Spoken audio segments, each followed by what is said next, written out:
Greetings from the cyberspace virtual world, everyone. Hey, Stu, how are you? Oh, I'm good. I'm vegetating here. Vegetating, huh?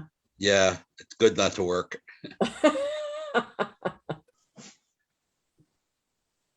Oh, yeah. So I'm up in sunny Coeur d'Alene, and it is very sunny today. It's very sunny.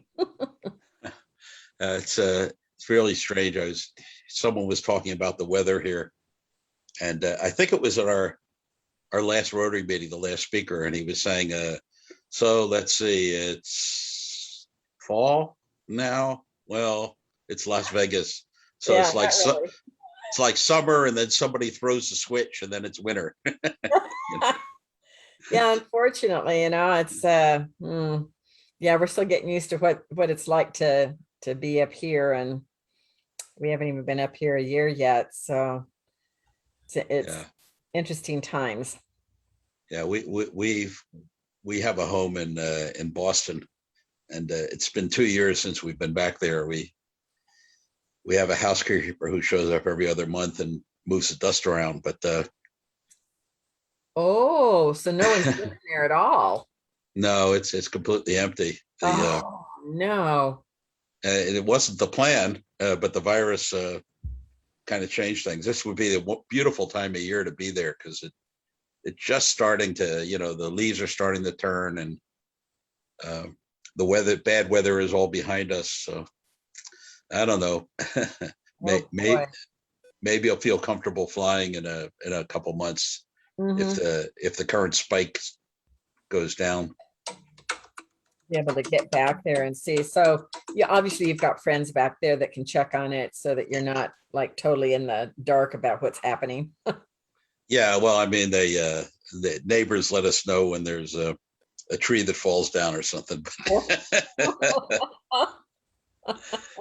Which, in fact, I'm joking about it, but I think for the first time in 40 years, a tornado went through the Boston area, which is very, very strange. Yeah. Yeah, strange weather. And So then fortunately you missed your place also massive flooding too, which fortunately we're at the top of a hill, but a number of our neighbors ended up having to get their basements pumped out. So oh wow. yeah, it's just weird weather. And we have family in Philadelphia and southern Jersey, and they experience the same weather. Mm. We can't hear you though, Michael. We can see you, but we can't hear you. Oh, I don't know if he was checking on us. Yeah, yeah. I don't know. The National Association of Broadcasters show that was scheduled for April this year was delayed until October. They figured no problem, they can hold it. And they just announced yesterday that they canceled it because they can't get enough international visitors to travel. But the Consumer Electronics Show is still scheduled for January. But we hold a Really? companion engineering show at the same time, and we're canceling that. We can't get people to come over from Korea and China, which are about half the people who attend it.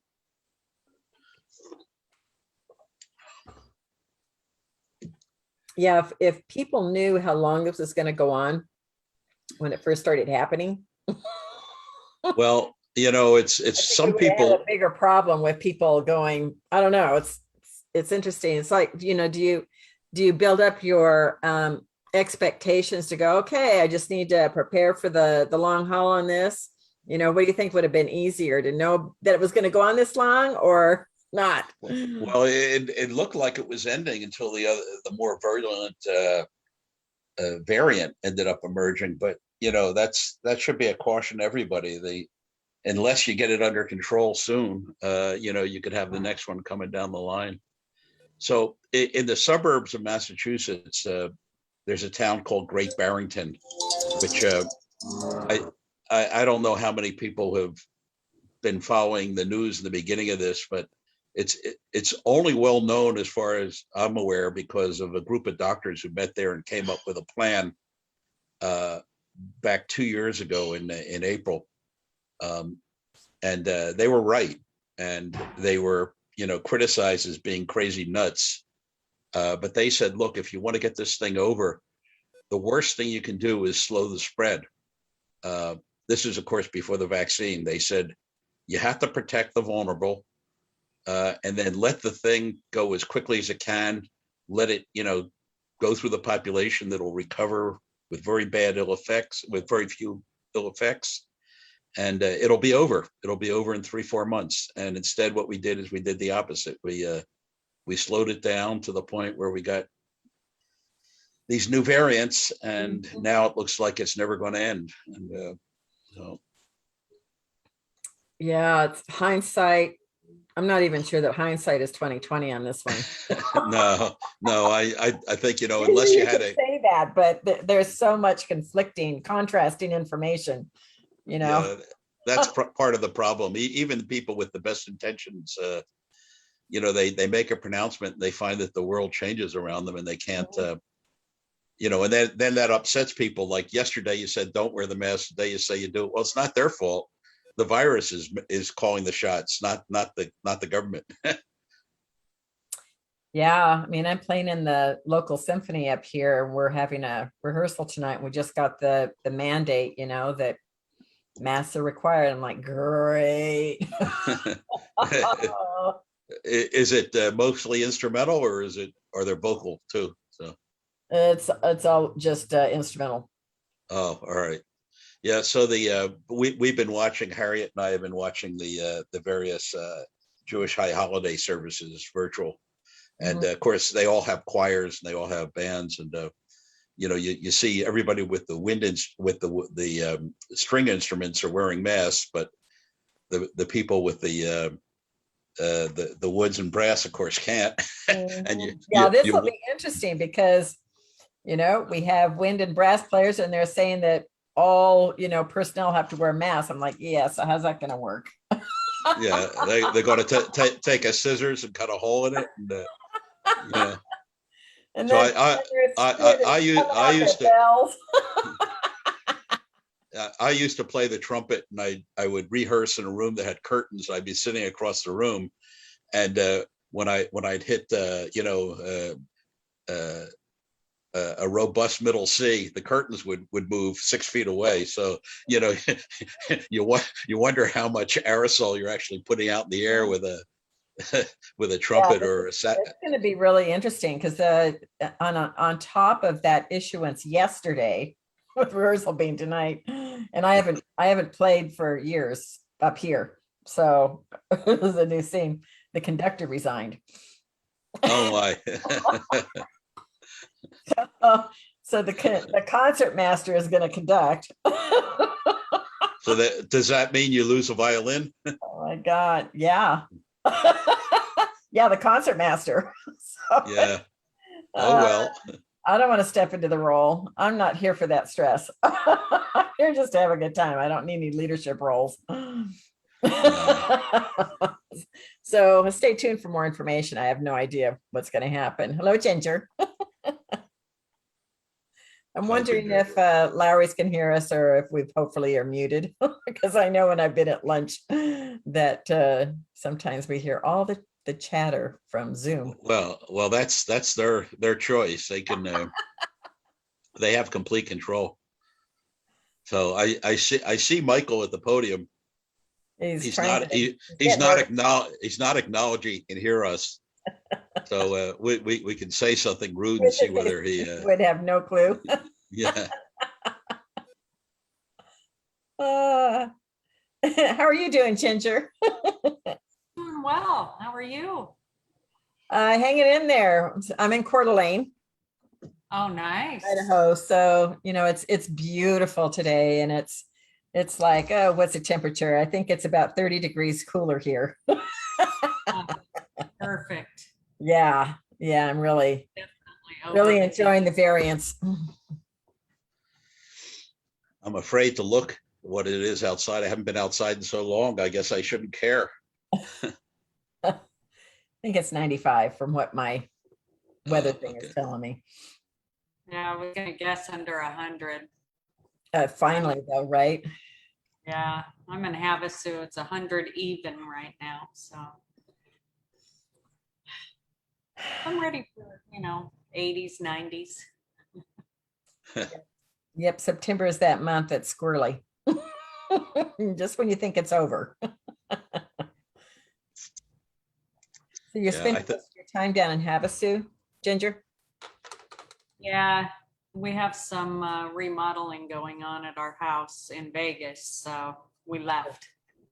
okay. Instead of I living- think that's a start bell, so I guess we should go on mute.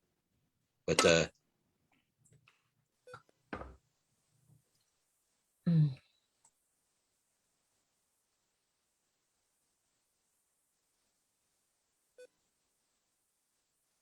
You're on. This thing on? Welcome to the Las Vegas Rotary Club. I'm proud and proud to be your president. I'm grateful for this club and I want to ask you to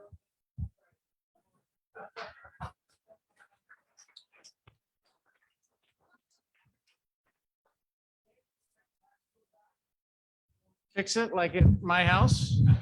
Okay, great. It has been a great week.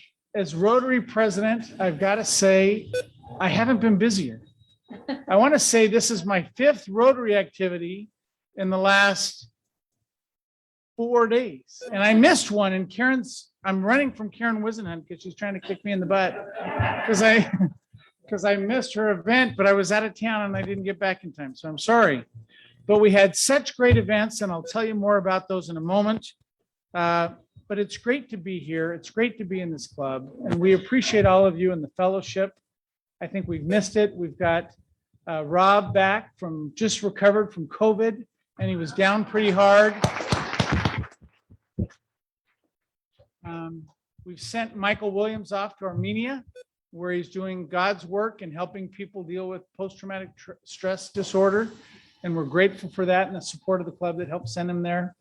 And we're grateful for all of you. So with that, we have an invocation offered by Arlene, followed by our song. Susan, if you can come up here and be ready to go, that'd be awesome. And then I'll lead the Pledge of Allegiance once we're done with those.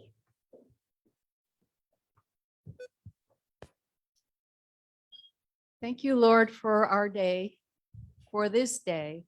Thank you for our food. We're so grateful that we always have food here in this country. It's not like that everywhere. Grateful for all the project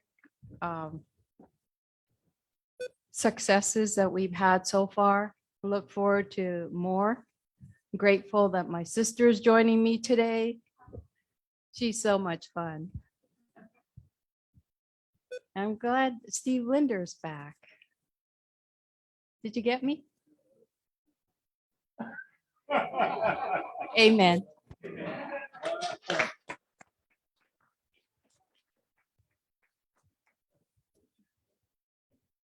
Fellow Rotarians and guests, please join me in singing God Bless America. I need a That's too low for me. God bless America, land that I love. Stand beside her and guide her through the night with the light from above. From the mountains to the prairies, to the oceans white with foam. God bless America, my home, sweet home. God bless America, my home, sweet home.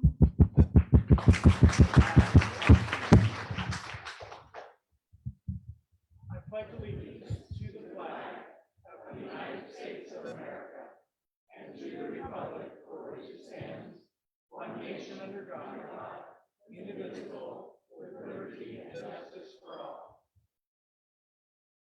seated. Okay, we had a lot of helpers today, and we're grateful for them. I'm sure I've got at least one thing wrong, but we'll try and get as much right as possible.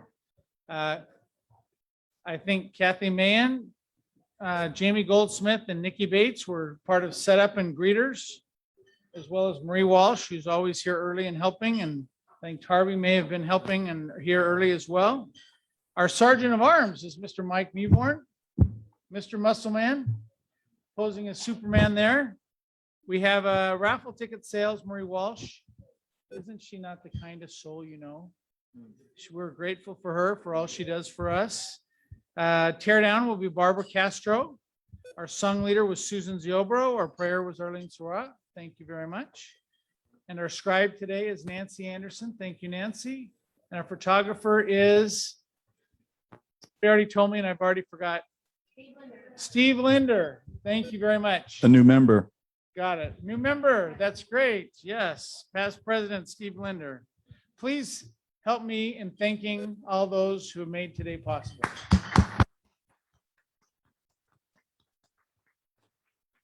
Okay.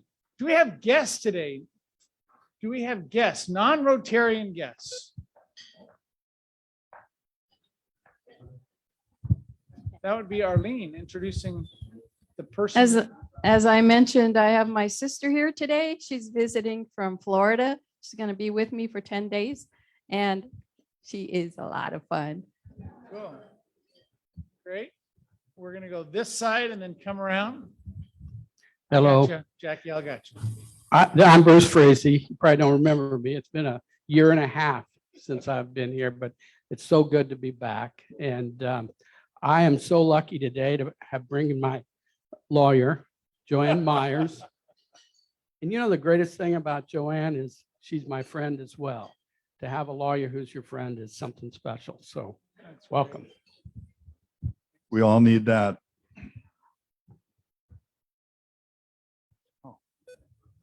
More guests. We've got plenty.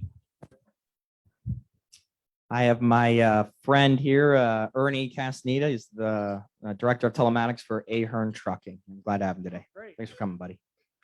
We're going to save our claps for the end, if you don't mind. Save our applause for later. Chris Rodenfeld's right there. Oh, you're going out of order, Michael. It happens. I have two guests here today. We have Christine Beecroft, who has been here before. She's seeking membership or looking to see if she wants to join us. And then we also have Antoinette Monroe, and this is her first visit to see if she might like to join us. Would either of you like to say anything?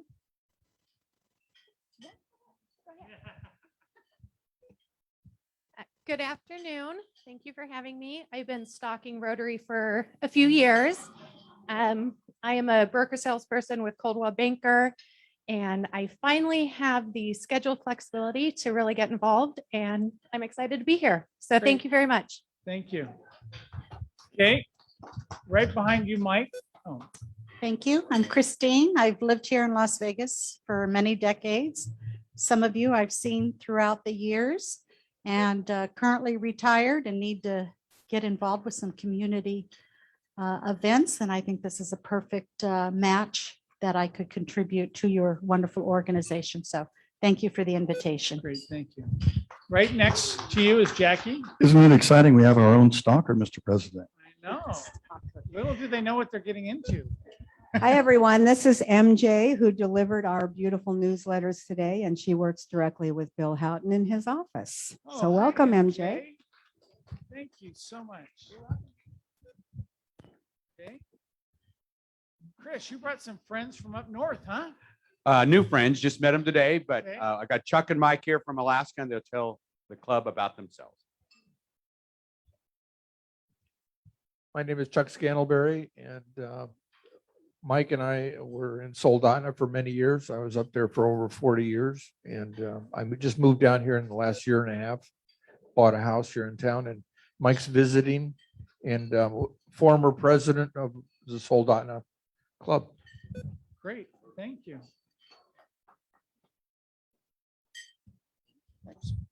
Hi, Mike Sweeney with Soldana Rotary Club. I was president back in 86 and 06. So another 4 years or 5 years, I'll do another Okay. 20. Yeah, no. 2026, we've got Yeah. you right here. Anyway, we've got a big club of 60 members. We've been up to 85, 90. But lately it's 50 to 60 members.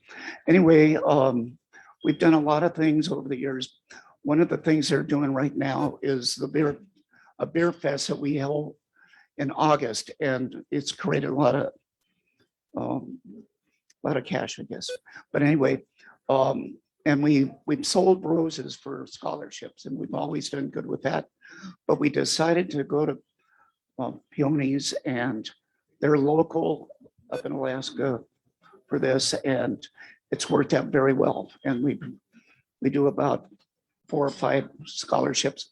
My granddaughter got one of those scholarships this year. So Great, thank you very much. thank you. Okay, any more guests or yeah, My guest today, Shane, stand up, sir. This is Shane Sassno. He is a refugee from Portland. When they defunded the police, he moved to Las Vegas. Is a good guy and a potential new member. Thank you. great, thank you. Any other guests or visiting Rotarians? Okay, we have visiting Rotarians. Yeah, my guest is Nareg Agjayan. I hope I didn't screw that up, but You he's can move aside, I gotta see him. he's right here. Got it. He is recently moved here from Los Angeles, and he is a real estate developer. Oh, great, super.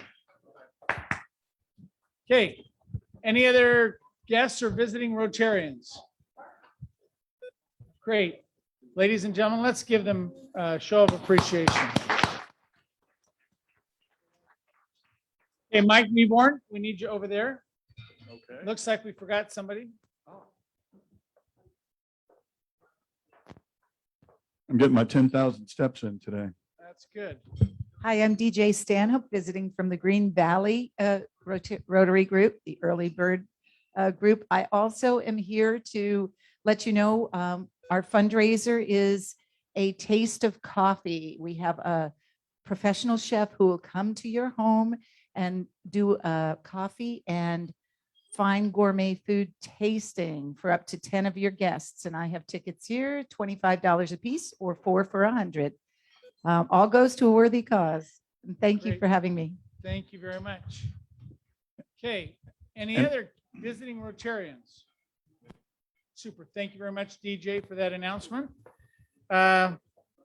We have a slew of announcements, but I would like to ask Tina and Tony to talk about our new member. Just Tina? Oh yeah, Tony had to leave. So we have 3 new members. Come on. Call 'em up. Yes. So I'm not sure who is here, but if you are here, our new members, Elliot Fajardo, David Jones, and David Talenian. Come on up.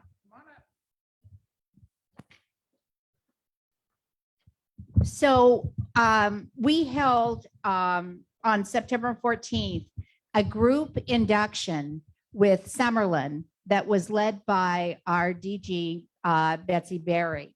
So so you didn't get to see the induction of these gentlemen at that time, but the ceremony was fabulous. If anybody's interested, I have some of the programs from the evening. It was wonderful, and we've got pictures, lots of pictures, over 100 pictures. So would you like to say something? Glad to be here. Me too. Okay, thank you. Warm round of applause.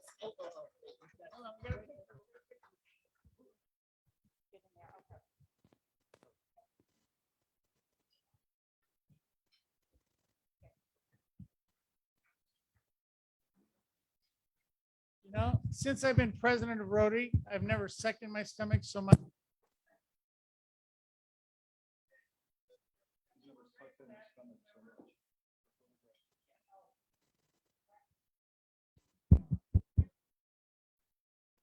I need to talk into it. There we go. What a concept. Okay. Okay. Our next announcement is Mike Kudiamat. Could you come on up? And we have Richard. Should we invite him up as well? Richard Joe. Steve Dixon. I didn't see him. There, yeah. We have, where are they coming Very up? quickly.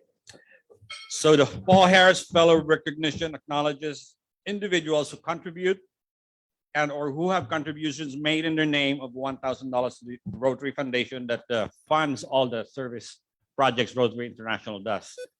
In our club today, we have two who have been recognized, Mr. Richard Joss, Paul Harris, +3, and Mr. Steve Dixon, +8.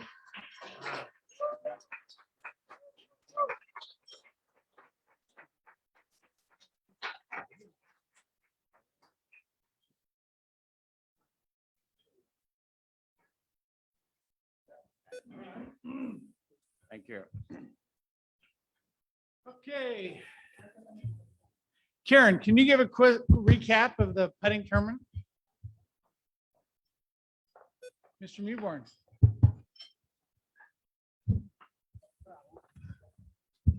Well, it was a little warm, but we had a great event. We had 70 people signed up for it.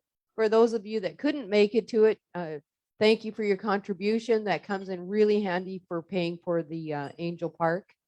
We had 27 sponsors. Our tournament sponsor, thank you so much to Alara Group, formerly GLB Insurance. Our lunch and beverage sponsors, Affordable Concepts, Inc., Legal Shield, and Home Smart Encore. And a special thanks to all our whole sponsors and all of you that attended the golf tournament. It was an excellent time. Thank you to Bill, Rose, and Dan for helping me set up in the registration. And a special thanks to Rose for coming up with some raffle items for us. It was warm but enjoyable by all, especially the children. And I'm proud to tell you, Mr. President, that we cleared $2,600 for it. Yes. That was almost double what it was last time. Great. And thanks for putting that on. It was a ton of fun. Okay. Jamie Goldsmith. You have something to tell us? Yeah, so we had a very successful SOAR ceremony this past Monday. So thank you for all of your support. We are doing a social for the SOAR committee and the first responders on October 6th at Tommy Rockers at 6 p.m. if you want to join us. I think that's all. Great. I went to that event. We didn't have it last year, and it was magnificent. I mean, the quality and the professionalism, that we had numerous elected officials there. I just want to thank the committee for what they did. And it was just hearing the stories of how these people affected other people's lives was awesome. Okay, Mr. Sorrentino, do you have something to talk to us about? Look at me. It's almost like I knew it was coming up.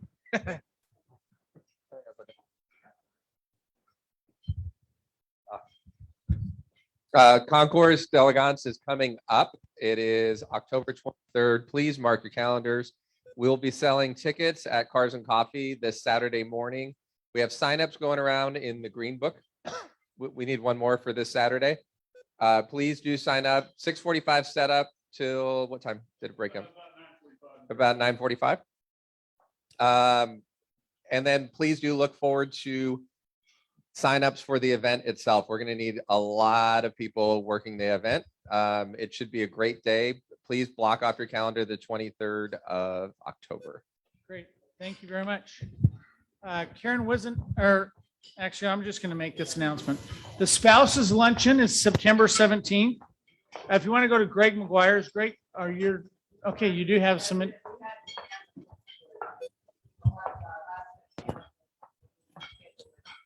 Great. Thank you very much, Past President Karen. Okay. Is Greg McGuire here?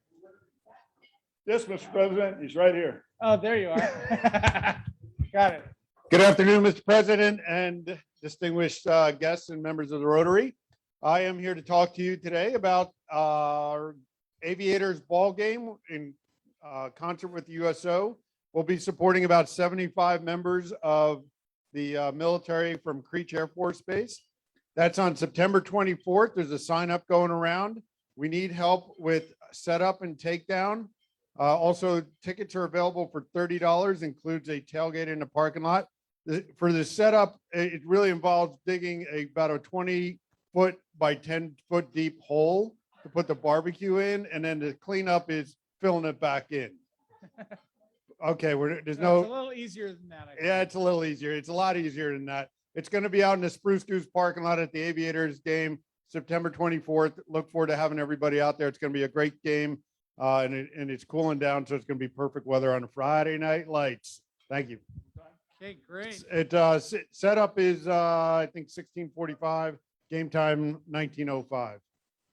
And by 16:45, what he meant was 4:45. There you go. Great. We have our new member orientation coming up. I guess you're going to head over to Tina again.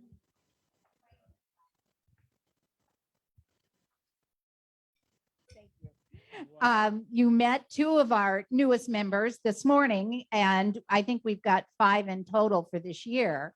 What comes after induction is orientation. So that is scheduled at Bob Warner's house on September 28th from 6 to 8:30. We invite you all, and we will have a sign up for that. We'll have speakers, fellowship, and food. And please come prepared to share your Rotary moments.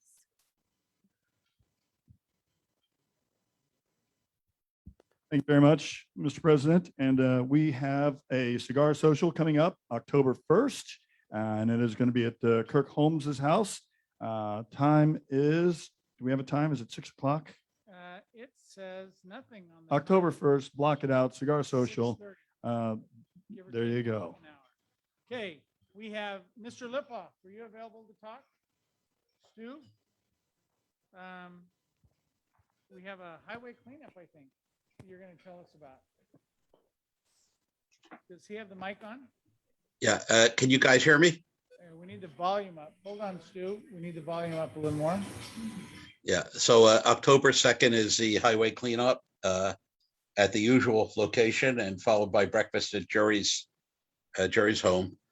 Is that what you wanted me to report on? Yes, that's exactly what I wanted you to report on. Thank you. Okay, and the very last thing to talk about, and I believe is from Susan Ziobro, who's going to talk to us about a 25 club activity. Ladies and gentlemen and fellow Rotarians, the 25 Club is happy to let you know that we are still holding our monthly meetings on the first Thursday of every month at 6 p.m. In October, it will be at the home of Arlene Sirois. And in November, it will be at the home of Bert Reiners. And we're looking forward to somebody volunteering to host it for December.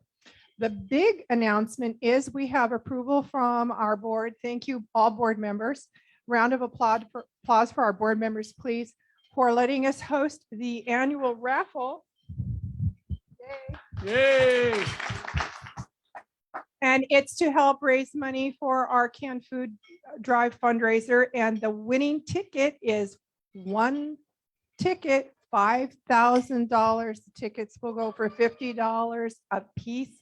It's a good deal. And I hope you'll all contribute to the fundraiser. Thank you very much. Thank you very much. Okay, guess what? That was the most announcements on any agenda we've ever had, and now we're done. So enjoy your meal. I'll be back to you in a few minutes after you have some fellowship. Oh, there's going to be a slideshow. Yes, this is the slideshow related to the SOAR Awards.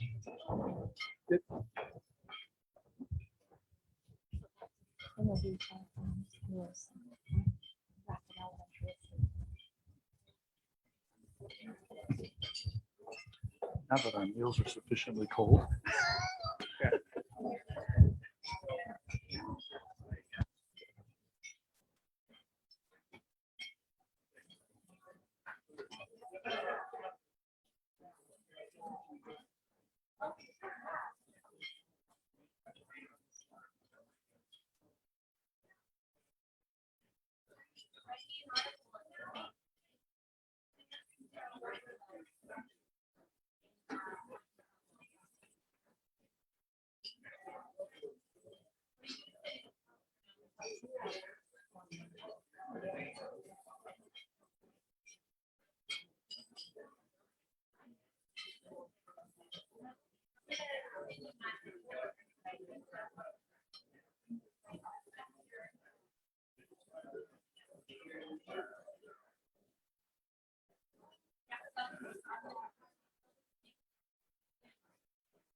I turned off the screen share on our end. They're still showing it in the room. I figured in case we want to talk to each other.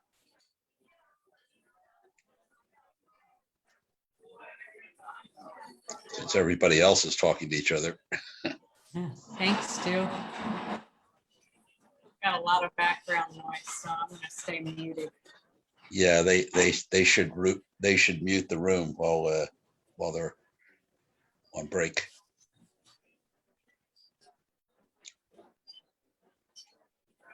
It means that poor Kirk Alexander can't sit down and enjoy his meal. He's got to sit there. Oh, we're back in business.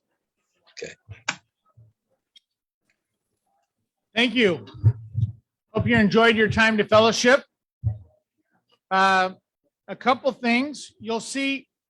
We hope you grab one of these stickers. The district governor, when she was here, gave us a big envelope and said, take these. So we've placed one on all your cars while you've been eating lunch.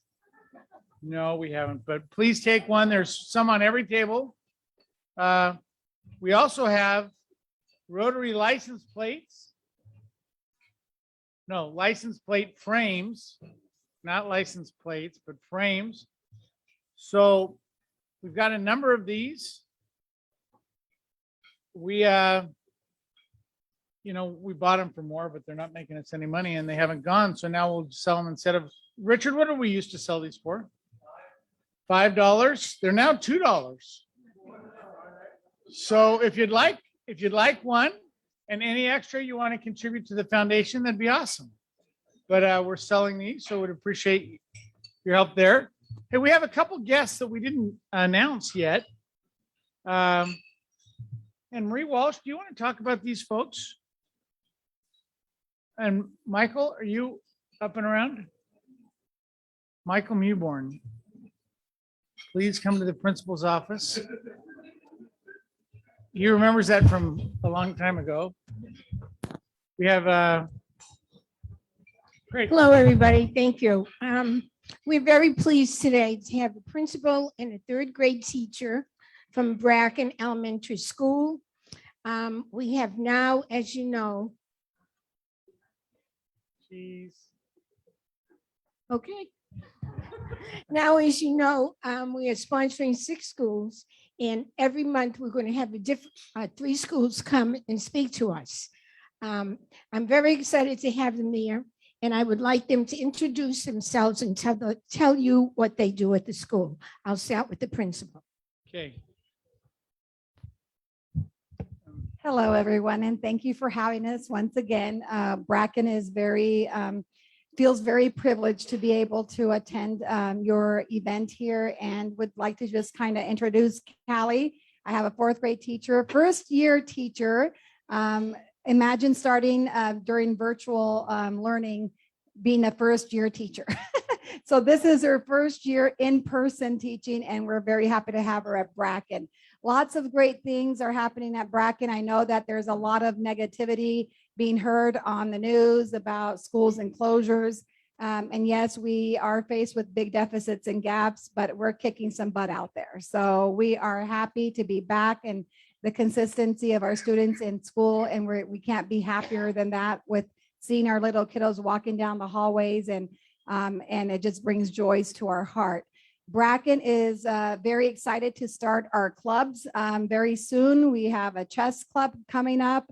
We have an art club, and we're working on several other clubs so that we can get our students engaged in hands-on learning, coding, the Lego, what is it called? The Lego robotics, the Lego club, and other clubs. So those are now, the restrictions have lifted a little bit.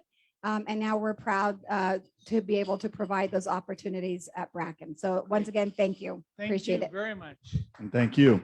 And Mr. President, I don't know if you realize this, but those plate frames, they actually increase the value of your car by 20%. Oh, got it. Yes, that's right. Okay, we have a raffle. We've got money. How much money do we have? I think it's $1,664. So if I call your number, you get the right to pull a card. You get the joker, you get half the pot. Plus we raise what, another 100, 200 today? So the winning for the right to draw a card, we have number 237. 1316. 237-1316.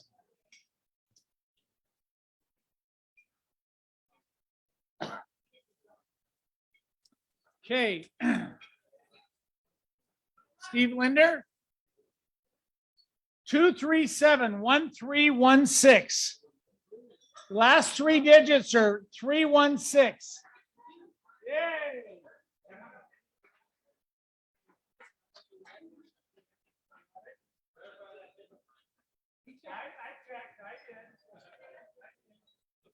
Okay, pick a card, any card, pick a card, any card.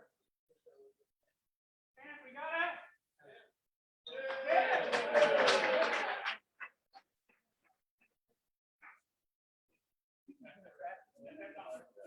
Hold on.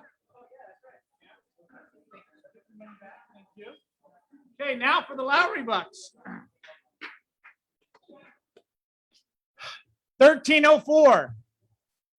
1304. Came in just before Matt. Tarby, is that you? No. We winner. Hey, Steve.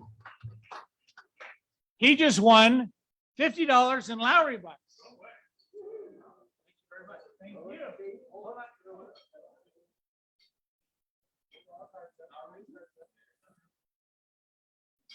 Okay. And now Tarby Bryant will introduce our speaker.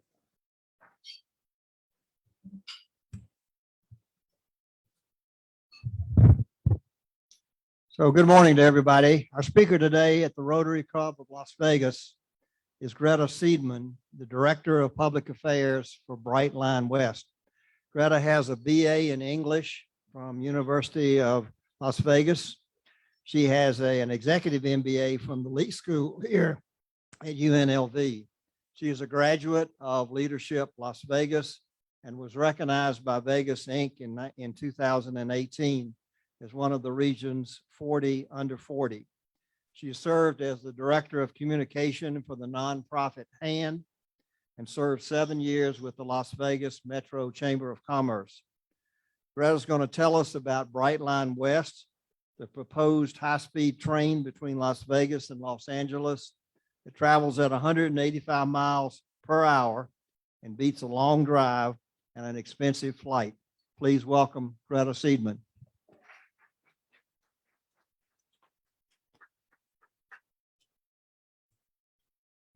Thank you so much. And thank you for having me today. I am a big fan of Rotary clubs. My grandfather was a Rotarian for many years. My dad was a Rotarian, and I see a lot of familiar faces. So it's kind of like coming home.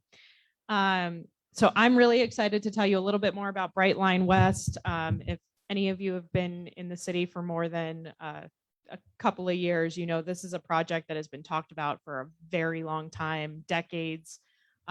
So I like to start with, when I started interviewing with the company about 1.5 years ago, they said, do you have any questions of us before we get started? And I said, yes, is it actually happening? Which was fair, I thought. So I want to talk a little bit first about Brightline as a company, who we are and why we're different, because I think that kind of helps answer the is it happening question.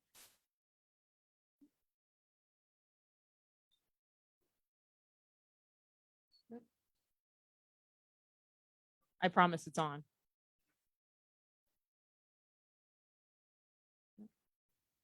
did that? No, it doesn't wanna work.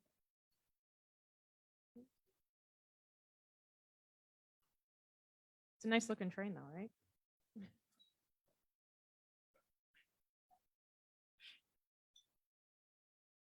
Thank you. Okay. So Brightline is a company. We are the only privately held passenger rail company in more than a century. So we are sponsored by Fortress Investment Group, which it has a substantial amount of expertise in transportation, infrastructure, and energy projects. So it has about $30 billion in assets invested over the last 10 years. So we have done this before. So that's one of the big differentiators of our system. We have a system in South Florida, and recognized early on that there is a need that passenger rail can uniquely fill. City pairs that are a little long on the drive side, but maybe a little too short to fly, kind of that sweet spot distance of about 200 or 300 miles. And another thing that kind of differentiates us as far as our business strategy and our business plan is that we like to run across existing transportation networks. So that creates efficiencies with cost, alignment, environmental review, how we do construction. It kind of shaves off a lot of time, takes out a lot of land acquisition, and some of the costlier things that come along with rail projects. So that's kind of Brightline in a nutshell. So if we can go into the next slide, I'll talk a little bit about our first system in Florida, which is a lot of fun, and I'm looking forward to seeing. Starting a public affairs role in the middle of a pandemic was an interesting exercise. So our first system in Florida is an intercity route between Miami and West Palm Beach that began operating in 2018. So that first year, we welcomed over 1 million passengers and decided that, there was still a need to get further up in Florida. So we're currently about 60% complete on an extension project into Orlando, and that'll be located right at the international airport there. We also late last year announced a stop at Disney Springs, which is making a lot of people very happy on Disney blogs. And we're currently in discussions to extend into Tampa. So that when it's all said and done, Brightline would be available to about half of Florida's residents, not counting any of their substantial tourism traffic. And our guests love their Brightline experience. We've scored very highly in customer service and our net promoter scores. We have excellent company with the Ritz-Carlton, JetBlue, and it's kind of owed to our dedication to a hospitality and very experience-driven approach to travel. So most of our leadership team comes from hotels, hospitality networks, not necessarily mass transit. So I think that's a big differentiator for us as well. So when South Florida opened, our team started looking at other city pairs that could kind of uniquely be served by high-speed passenger rail. And LA to Vegas was certainly one of those markets. It's the second largest city in the US, the entertainment capital of the world that really thrives on experiences. It's got a representative market of about 50 million annual trips. And it's a great opportunity with a significant need. If any of you have been on the 15 on a Friday afternoon or a Sunday, or if you've seen any of the traffic videos from Labor Day weekend, I drove back from Southern California yesterday. It was a Tuesday afternoon at 3 o'clock, and I was stuck in traffic for an extra hour and a half for no explicable reason whatsoever. No one will be happier for this train than when I am. So there's extreme volatility, which we definitely recognize. So while Brightline might be newer to the West Coast and it's a new name, this project has been Desert Express, Express West. It was Virgin Trains for a little while. So it's been many things over many years. But we have extensive experience in building and operating passenger rail, and the market in South Florida with tourism is similar to the makeup of the LA to Vegas market. So very excited. And I also wanted to share a little bit about that guest experience and kind of what you'll be able to expect on a Brightline West train. If we can go on to the next slide. So these are the fun photos. So our vision is to kind of redefine train travel in America, and doing so through a streamlined, efficient, and really fun travel system. So as you can see, our stations are bright, they're airy, they're cheery. There's plenty of food and beverage options. There's retail. And also, very importantly, there's connections to other transportation and transit networks. So in South Florida, it's regional rail, bus systems, rideshare. In Vegas, it will be connections to the resort corridor, rental cars, the airport. And throughout Southern California, which I'll go into in a little bit, there's plenty of other regional rail and transit network connections as well. So we want to make sure it's as seamless as possible for wherever your final destination is. Once you're on board, guests can choose from different ticketing options. There's plenty of space, a lot of leg room. It's kind of a funny thing to say, our restrooms on board were voted best restrooms in South Florida, which I think on a train is a pretty, that's kind of a thing. There's free and fast Wi-Fi and charging stations on board. So it can be a very productive trip if you're traveling for business. And it's just a clean, comfortable space to get work done, relax, enjoy your trip, really start your vacation from the second you get on board instead of having to go, 2.5, 3 hours early to an airport or sit in traffic for hours on end. So really want to make it as easy and as nice as possible to travel. And then our trains and stations are also fully ADA compliant. And speaking of our train, if we can go on to the next slide. Oh, so I like this because it also kind of looks like my dog. So I mentioned a few slides ago, how our hospitality and our experience is a big differentiator. Just a couple of the things we'll be offering on Brightline West trains. You'll be able to check your luggage or do carry-on. You'll be able to check your luggage straight through to your hotel if you're traveling from Southern California to Las Vegas. So you won't have to deal with, if you're taking a shuttle service, you'll be able to the next time you'll see your luggage will be in your hotel room, which is nice. We'll have a couple of different seating options, one more of an all-inclusive with food and beverage and seat choice.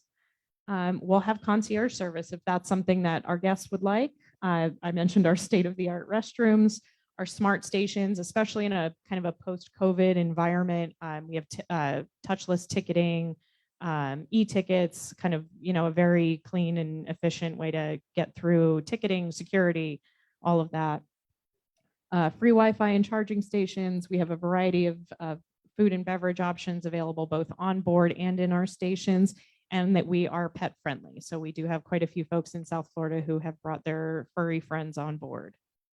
And not so furry friends. I did see a photo on social media once of a hairless cat on one of our trains. And if we can go on to the next slide. And this is something, I'm a chamber person. I spent 7.5 years at the Vegas Chamber, and most of that alongside MJ Dennis, one of our guests today. She and I worked together for a good chunk of that. So when we talk about what infrastructure projects and what this train can do for communities, it's really exciting to me from that perspective. So our stations are also part of a vision to kind of re-energize neighborhoods, spur development and economic activity. And I use our Florida station in Miami as an example of that. It's located in what was a very historically blighted area in downtown Miami. And today that station area, which is known as Miami Central, is home to not only the Brightline station, connections to other transit centers, office and commercial space, over 700 homes and residential spaces. There's retail space, and there's also a 40,000 square foot food hall, which I really hope they decide to replicate out here. I think that would be well received. And we know that strong development in and around transit networks helps create and spur private support for infrastructure systems. We know it helps create and expand job markets. It connects to other economic centers, and it increases value of the real estate nearby. And on an environmental standpoint, which is part of the reason Brightline West is represented in that nice bold green color, it reduces traffic and emissions by quite a bit, which I'll go into in a little bit. And it provides a very viable and competitive car-free option for transit. So, both Nevada and California have pretty ambitious emission reduction goals, and it contributes significantly to greener, more efficient transportation network, a safer transportation network when you're taking distracted drivers off the road, especially on that return trip from Vegas back to Southern California. So all in all, passenger rail networks have the opportunity to really contribute meaningfully to our communities. And if we can go on to the next slide. So this is kind of just a timeline. I mentioned this project has been many things over many years. We actually acquired the project in 2019, so not that long ago. And when we did, it was a late stage development. So the previous owners had already received a record of decision from the Federal Railroad Administration, and it had already gone through the environmental process. And we kind of call that the original project. So between Las Vegas and the Victor Valley, it's 170 miles of new track. It's mostly single tracked, and it will run in a dedicated and protected rail corridor with no at-grade crossings, which again, when you're not having to deal with grade crossings with street traffic, that also substantially increases the safety of the system. So anchoring this segment are two stations, one in Las Vegas and one in the Victor Valley at I-15 and Dale Evans Parkway, actually located in the town of Apple Valley. But since we acquired the project, we've also been working on two separate extension projects that will enhance that connectivity further into Southern California and into the Los Angeles market, as well as other population centers throughout Southern California. So, one of the big things I hear is, well, this is the train to Victorville. What happens once you get to Victorville? So this is not the train to Victorville anymore. This is a train with direct connectivity into Los Angeles. And I'm going to sing that from the rooftops pretty much, I think, until someone actually gets on a train and gets off in Los Angeles, and we can interview them at that endpoint. So one extension project we're pursuing is through Palmdale, California. So that's the little red line there. And that's part of what's called the High Desert Intercity Rail Plan. So that's kind of in concert with High Desert Corridor Joint Powers Authority, stakeholders in Palmdale, the San Bernardino County Transportation Authority, and as well as the California High Speed Rail Project. They have planned connectivity into Palmdale in the next 10 to 15 years. So we're working with them on alignment, and that would also connect into LA Union Station through MetroLink, which is a regional rail network that operates throughout Southern California with a lot of points throughout, anywhere from San Diego to Anaheim. So a lot of connectivity within that system. The other project that's a little bit further along that we're very actively pursuing is through Rancho Cucamonga, which is 50 miles away from the station in Victor Valley. So it'll continue to run along the I-15 right-of-way right through the Cajon Pass, if you're familiar with that area. And what we're really excited about on this end is the station that we have planned in Rancho Cucamonga is part of a vision in that area for a true multimodal transit hub. So it will have a MetroLink station adjacent to our station, and then direct connectivity to the Ontario International Airport through a planned mooring company tunnel, as well as access to bus networks, rideshare, and really true transit-oriented development. There's residential area, retail, dining, so making it a true lifestyle community and what they're calling the Heart District. So it's really exciting. And they actually just unveiled the logo for the station earlier this week. So it's really fun. If you want to check it out online, it's phenomenal. And the city has been leading the charge on that. So, and that connectivity with MetroLink, again, kind of brings it into Los Angeles and other points of interest throughout Southern California. So earlier this year, in this summer, we announced that we closed on our Las Vegas station land. So that'll be located on Las Vegas Boulevard. And I have a slide on where that's going to be located in just a few minutes. Really excited about that. It was a big milestone for us. We closed on that in early July and announced it right after the 4th of July holiday. So I know the big question is, when is it happening? I get asked it every single day, so I figured I'd just get it out of the way early. So at this time, we're working through the final on permitting and the environmental documents for the Rancho Cucamonga segment. Our goal is to open the entire system at once instead of in segments, just because it'll be easier, and with the way that our construction is timing out, not a substantial additional lift for our contracting team, which is great. So we're working through the permitting and the environmental. That should take us through the end of this year, early next year. And once that is complete, we are expecting to go out for a financing raise early part of next year. And then following that, shovels in the ground. And the timeline is 3.5 years on construction, which in infrastructure terms is really not that bad. I like to, big infrastructure build projects are kind of like dog years. You can just like multiply it by 7 usually, but we've assembled a great in-house team. We have about 30 people, all of whom are based out of Las Vegas, but with a ton of heavy infrastructure, high-speed rail projects. These are folks who have worked on rail and big projects from all over the world. They are really fun to chat with. And we have a great contractor team assembled. So have had them on board for the last 18 months. So we've really developed the plans for this project and the construction timeline in concert with them to know that this is a realistic timeline. So following that 3.5 years, we'll have a couple months for passenger testing as required by the Railroad Administration, and then we'll be up and running and expect to run trains about we have 45-minute headways planned. So every 45 minutes, we'll have trains running in both directions, and are currently actually exploring if 30-minute headways make more sense with Metrolink's schedule. So continuing to refine, but we have a good plan. We have a great team and a good strategy. And if we can go on to the next slide.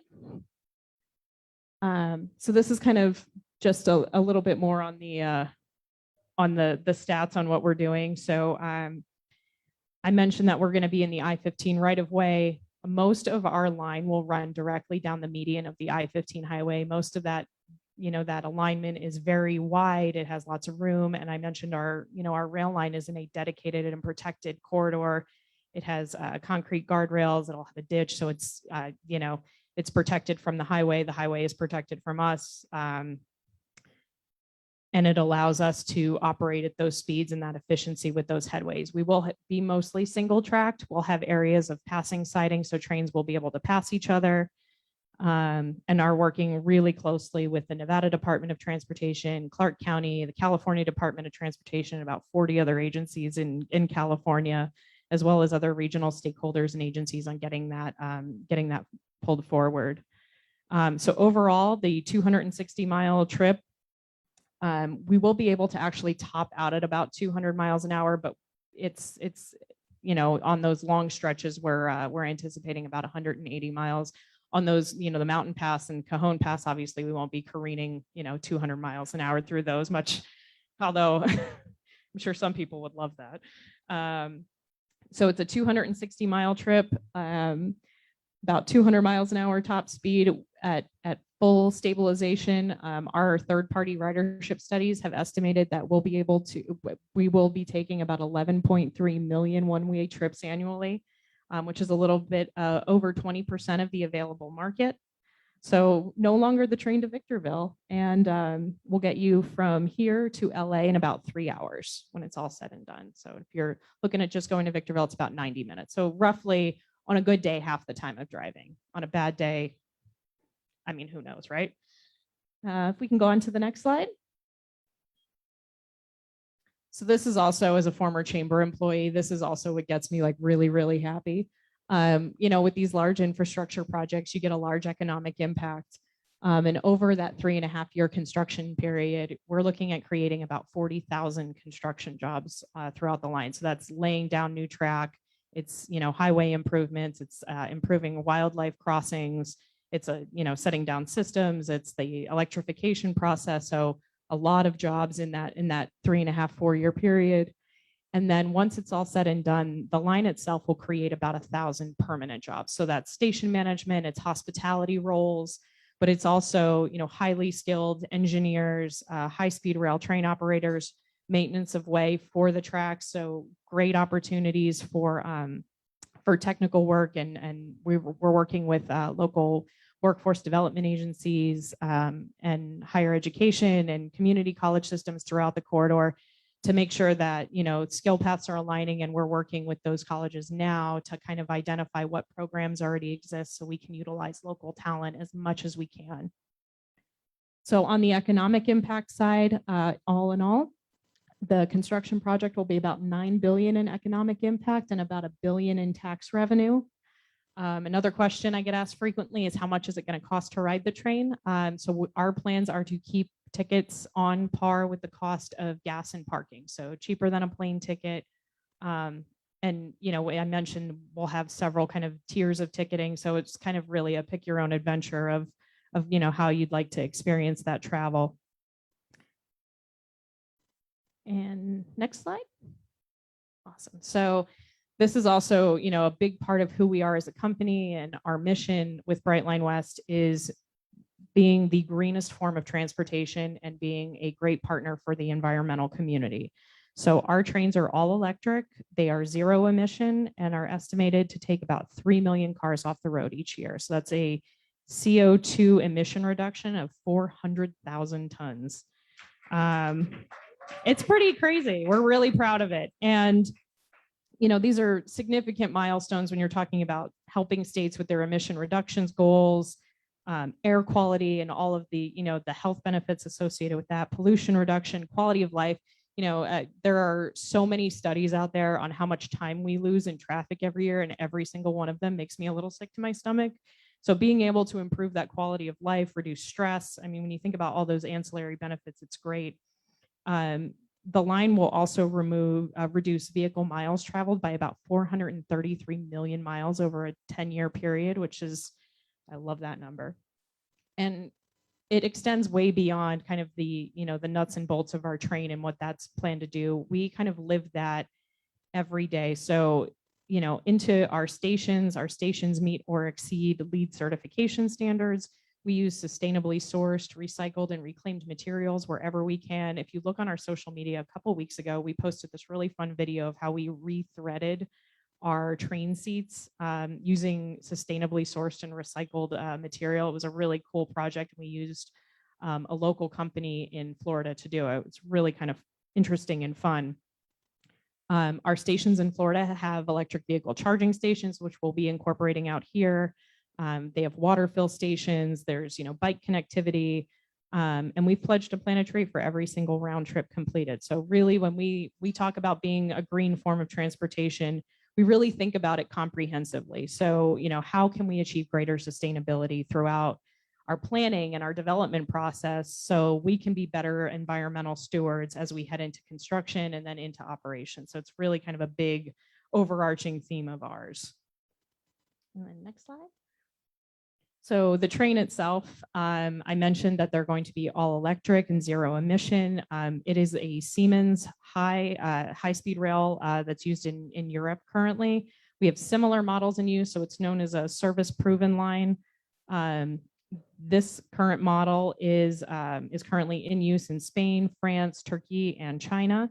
So one train will have 8 coaches, and all in all can carry about 450 passengers.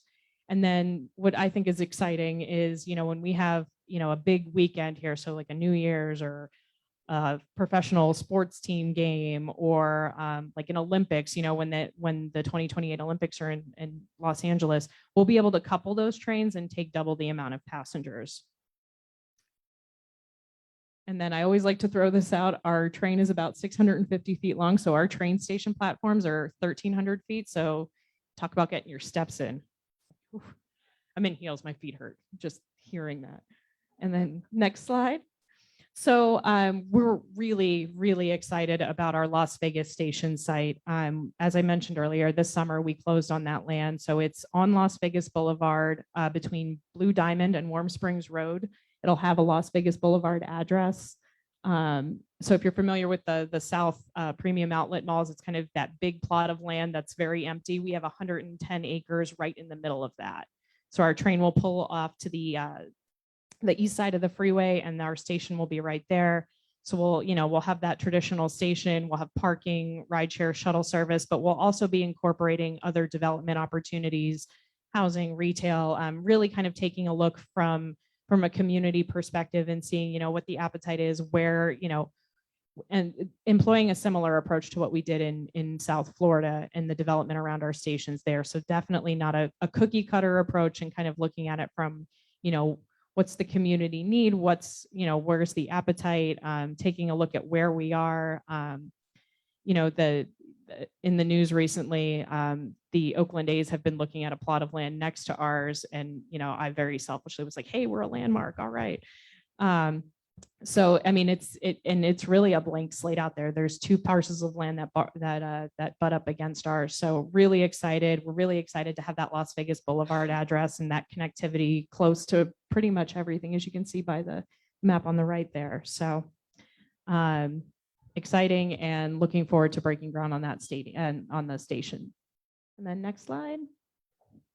So I would be remiss as a public affairs person if I didn't mention how you could stay in the loop with the project and, stay in touch with us.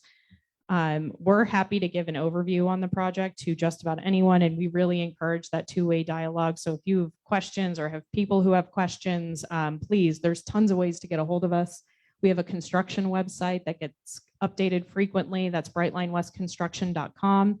We have a hotline, and the number is up there. We also have an email that we field quite a few questions. I've gotten asked everything from what kind of rail ties we'll be using to whether or not Elvis is going to be on the train, which we're now really considering because we get asked it pretty frequently.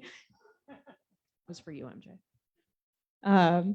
We also held our first virtual public meeting in October of last year and have more of those planned. As we get started on construction, our goal is to not have anyone surprised by it. We want to be good partners. We want people to know what's going on.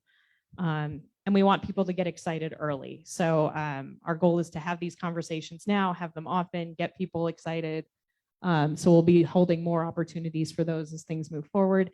And you can also follow us on social media. We have a Facebook, Twitter, and LinkedIn under Brightline West and Instagram under Go Brightline. And like I said, I'm happy to answer any questions you guys have, or if there's anything that pops up. I have plenty of cards, and I'm not shy, so please ask away. And I'm also really good at if it's a technical question that I don't know.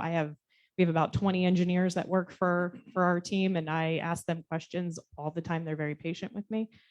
So if I don't know the answer, I will find you the answer. I think that's about it that I had planned. I know I just threw a lot at you, but happy to take questions or. Greta, first of all, thank you very much for taking time to address us, because I know this has been something that we've all been interested in, and it's great to get the update.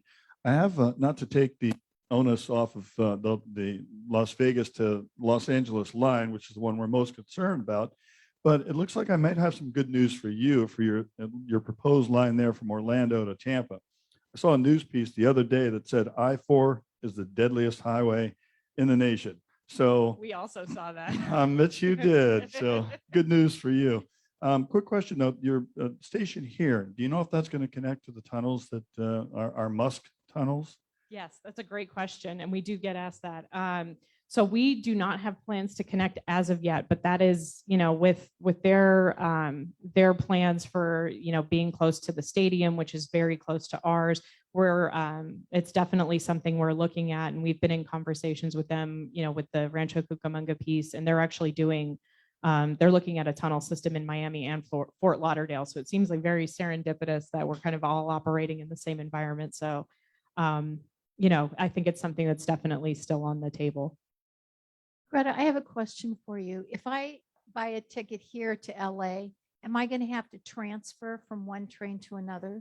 Yeah, in Rancho Cucamonga you will, but we're envisioning a one ticket system and it would be the way the station is configured in Rancho Cucamonga at this time is you would disembark your Brightline West train, go down an escalator, and then walk right on your Metrolink train. You wouldn't have to deal with any checked baggage, re-ticketing, anything like that. So it would be, as far as having to transfer trains, a very seamless process. And we're working on aligning our schedules with Metrolinks, so you wouldn't be waiting on a platform for more than 10, 15 minutes. Greta, this is probably a little too soon to ask this question, but do you have any idea when you're going to start interviewing and hiring engineers? Actually, so that sooner rather than later. So we are looking at ramping up hiring early next year for project managers and some of those construction roles that may, that may translate into that, once we're operational, into those operational capacities. But what I tell people is on our construction website, there's an opportunity to sign up for project updates, and we'll be posting any hiring announcements. Oh. Sorry about that. So we usually start hiring about, if it follows the Florida system, about a year out, because there is a substantial amount of training that takes place. And, you know, since high-speed rail doesn't really exist in the United States quite yet, there will be kind of we'll take our team down to Florida to start that training. So it's an extensive process. So we do plan on starting that a year out before operations. All right, thank you.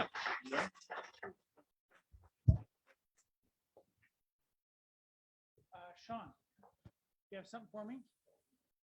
We have one of the things we'd like to thank you for speaking to us with, for gratitude, excuse me, to show our appreciation.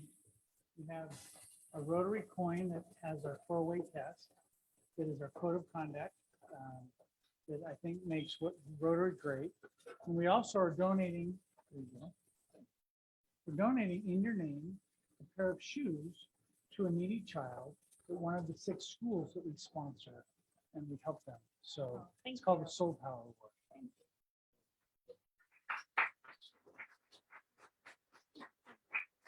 Thank you. Okay, off the presses, but not totally off the presses, we have 30 of our membership books. You can get some today. We'll have more next week and the following week. You need to go see Sean to get them. And with that, our meeting is adjourned. Our speaker next week is the Nevada State Treasurer, Zach Conine. So with that, our meeting's adjourned. Bye, everybody. Have a good week. Take care.